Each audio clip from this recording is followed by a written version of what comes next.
පස්සේ සීන් එකේ අපිට පෙන්වනවා යමන් හිරුවෙරි යටට ගිහිල්ලා එයා මකරෙක් බවට පත් වෙලා එයාට ඕන කරන ශක්තිය ලබා ගන්න යනවා.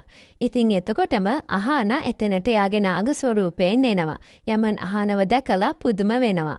ඊට පස්සේ අහාන යමන්ට හොඳටම පහර දෙනවා. මේ දෙන්නා නාග ස්වරූපයෙන්ුයි මකර ස්වරූපයෙන්ුයි සටන් කරනවා.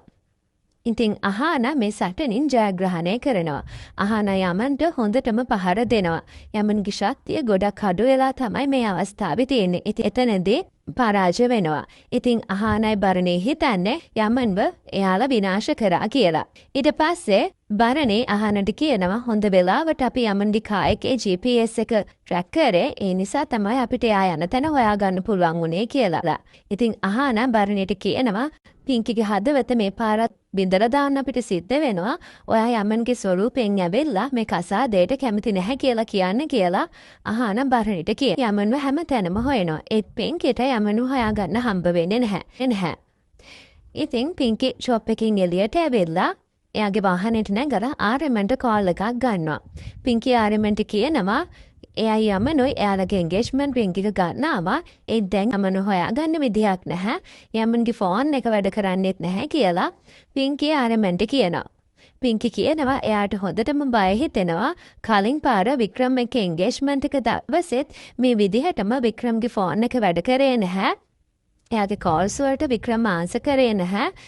ඒ නිසා මේ පාරත් ඒ වගේම දෙයක් වෙයි කියලා එයාට බය හිතෙනවා කියලා පින්කි ආරෙමන්ට කියනවා. මේ අතරේ ආරෙමන් පූරව්ට කෝල් කරලා අහනවා ඇයි අද ඔෆිස් ආවේ නැත්තේ කියලා. ඉතින් පූරව් කියනවා රාධිකාර ටිකක් අසනීපයි. ඒ නිසා තමයි එයාට අද ඔෆිස් එකට එන්න බැරි වුණේ කියලා. ඉතින් ඊළඟ සීන් එකේදී ආරෙමන්ගේ ගෙදර ලස්සනට පින්කිගේ එන්ගේජ්මන්ට් එකට සරසලා තියෙනවා. ඉතින් පින්කිත් එන්ගේජ්මන්ට් එකට ලෑස්ති වෙලා පරමිත් ගාවට ගිහින් කියනවා යමන් තාමත් ආවේ නැහැ. එයාගේ ෆෝන් එක වැඩ කරන්නේත් නැහැ. අනේ තාත්තේ මට ටිකක් බයයි. ඔයා යමන් ගැන හොයලා බලනවද කියලා. ඊට පස්සේ පරමිත් පින්කිට කියනවා ඉන්න මම යමන්ගේ ගෙදර අයට කතා කරලා බලන්නම් කියලා. යමන්ගේ ගෙදර අයට කෝල් කරන්න යද්දිම යමන්ගේ ගෙදර අය පින්කිගේ ගෙදරට එනවා. ඉතින් කියනවා පාරමිත් නම් කොහොම හරි එයාගේ ළමයි දෙන්නටම හොඳම සල්ලිකාරයෝ දෙන්නෙක් හොයලා දුන්නා. ඔයාට තමයි ටීනා වගේ කෙනෙක්ව කසාද බඳින්න සිද්ධුනේ කියලා අර්ජුන් කරන්ට කියනවා. කරන් කියනවා එයාට කොහොම හරි ඕන කරන සල්ලි ටික ටීනාගෙන් එයා ගන්නවා කියලා අර්ජුන්ට කියනවා. ඉතින් කරන් ටීනා ගාවට ගිහිල්ලා ටීනාට පොඩ්ඩක් කතා කරන්න ඕනි කියලා කියනවා. ටීනා කියනවා දැන් කතා කරන්න බෑ. පින්කි ගොඩක් ටෙන්ෂන් වෙලා ඉන්නේ. එයාට මං මේ වතුර එක දීලා එන්නම් කියලා. කරන් ටීනාට කියනවා ඔයා කොහොම හරි මට අර සල්ලි ටික හොයලා දෙන්න කියලා. ටීනා කියනවා මං ගාව සල්ලි නැහැ කියලා. ඉතින් කරන් කියනවා ඔයාටයි වගේ තාත්තටයි ජොයින්ට් account එකක් තියෙනව නේද?